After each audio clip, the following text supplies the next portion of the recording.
எல்லாம் சொல்லுங்க. உப்பு கெட்டு போனதை பாதுகாப்பது. இன்னும் ஒண்ணு சுவை கொடுப்பதை பாத்துங்க. உப்பு கறி குழம்புல சேரும்போது ரொம்ப 10 ரூபாய் தான் இருக்கும் அந்த பாக்கெட்டு. ஆட்டுக்கறி 1000 ரூபாய் இருக்கும், 900 ரூபாய் இருக்கும். எல்லாமே விலை உயர்ந்ததா இருக்கும். ஆனா உப்பு ரொம்ப சீப்பா இருக்கும். ஆனா அதை பாத்தீங்களா, அது எல்லாத்திலையும் சேரலன்னா எல்லாமே எப்படி இருக்காது? நல்லாவே இருக்காது. நான் சொல்லுகிறேன், இந்த உலகத்தில் உள்ளவர்களோடு நீங்கள் சேர்ந்தால்தான் அவங்க எல்லாரும் எப்படி இருப்பாங்க? நல்லா இருக்க முடியும். கரங்களை தட்டி தேவனை நினைவுபடுத்துவோம். இப்ப இவங்க சொல்றது, எனக்கு அவங்கள பிடிக்காதையா, அவங்க வீட்டுக்கு போக மாட்டேன், அவங்க உட்கார மாட்டேன். ஆண்டவர் சொல்லிடுவாரு, நீ வேஸ்ட், சத்தியமே தெரியாத ஆள் நீ. ஒண்ணு, அது நீங்க சேரும்போது அது டேஸ்ட் கொடுக்கும். ரெண்டாவது, அது இன்னொருடைய நோக்கம் என்ன அப்படின்னா, கெட்டு போனதெல்லாம் என்ன பண்ணும்? பதப்படுத்தும். சுவை கொடுப்பது மாத்திரமல்ல, கெட்டு போன உலகத்தை, மனிதர்களை, கெட்டு போன பாபிலோனை, கெட்டு போன அந்த பூமியை, இந்த உலகத்தை, மனிதர்களை, ஆகப்பட்ட பிரச்சனை இருக்குது. ஏன்னா உள்ளம் கண்டமேனிக்கு இருக்குது.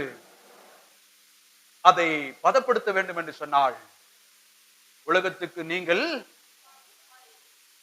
எல்லாத்திலையும் போய் கலக்க வேண்டியவர்கள், சேர வேண்டியவர்கள், இருக்க வேண்டியவர்கள். இவங்க இப்ப சொல்றது, நாம எல்லாம் ஒரே யூனிஃபார்மா இருக்கணும். யா பாத்திருக்கீங்களா? உலகத்துக்கும் நமக்கு எப்படி தெரியணும்? எப்படி தெரியணுமா? நான் அதனாலதான் வேண்டி இந்த மாதிரி கலர் எல்லாம் பண்ணி போட்டு. ஏன்னா நான் இந்த உலகத்தில் தான் இருக்கேன். ஏசுநாதரு பூமியெல்லாம் தங்கமா இருக்கணும், பூமியெல்லாம் பரலோகமா இருந்தா தான் அங்க வருவான்னு சொன்னாரு. அவருக்கு ஒரு டைட்டிலே கொடுக்கப்பட்டிருக்கிறது, அவர் உலக ரட்சகர். எத்தனை பேர் விசுவாசிக்கிறீர்கள்? பாவிகளை ரட்சிக்க வந்த தேவன். இந்த உலகத்தில் பாவிகள் இருக்கிறார்கள், விபச்சாரிகள் இருக்கிறார்கள், திருடன் இருக்கிறார்கள், கொலைகாரர்கள் இருக்கிறார்கள். தேவன் உப்பாய் இருக்கிறார். இயேசு அவர் உன்னோடு சேரும் பொழுது சுவை கொடுப்பது மாத்திரமல்ல, நம்முடைய வாழ்க்கையை பாதுகாக்கிறவராய் இருக்கிறார். நான் செய்தது போல நீங்களும் செய்யுங்கள் என்று சொல்லி இப்ப சொல்றது பாருங்க. அவரா கலர் துணி போடுவாயா? நம்மளாம் அப்படியே ஒரே மாதிரி காட்சி அளிக்கணுமா? நான் தான் சொல்றது, இருக்கிறதுல என்ன ட்ரெஸ் விலையேற பெற்றது போட்டு வா போ. சத்தியம் தெரியாது பாஸ்டருங்கெல்லாம் பாருங்க, இதை தவிர எதுவும் தொற்றாது போட்டுறாது அப்படின்றது. போன வாரமும் இதே தான், அடுத்த வாரமும் அதே தான். நான் சொல்றது, ஒன் யூஸ் நீ ஒன் போட்டேன்னா நீ காஸ்ட்லியானவன். உடை காட்டிலும் உன் சரீரம் விலையேற பெற்றது. ஆமா, மாட்டினீங்களா அடுத்தது கழட்டிட்டு வேற போடுங்க. ஏன்னா ஆண்டவர் சொல்றாரு, என்னுடையதெல்லாம் மகனே உன்னுடையது. பாருங்க, இவங்க பாருங்க உலகத்தனோடவும் சேர மாட்டாங்க. அவனுங்கள சுவை உள்ள மனிதனவும் மாத்த போறது கிடையாது, அவங்கள ரட்சிக்க போறதும் கிடையாது. இவங்க ஒரு கூட்டத்தோட ஒரு குட்டையில் ஊர்னு மற்ற மாதிரி அதை சொல்றது, நம்மளாம் அங்க போக கூடாது பிரதர், நான் வேணுனே அங்கதான் போறது நானு. ஏன்னா என் தேவன் சொல்லிட்டார்.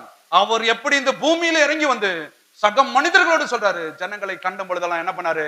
மனதுருகினார். பிசாசை பார்க்கும்போது சொல்றாரு, அவனுக்குள்ள இருக்கிற பிசாசை உன்னை உண்டுல நாக்காம விட மாட்டேன்.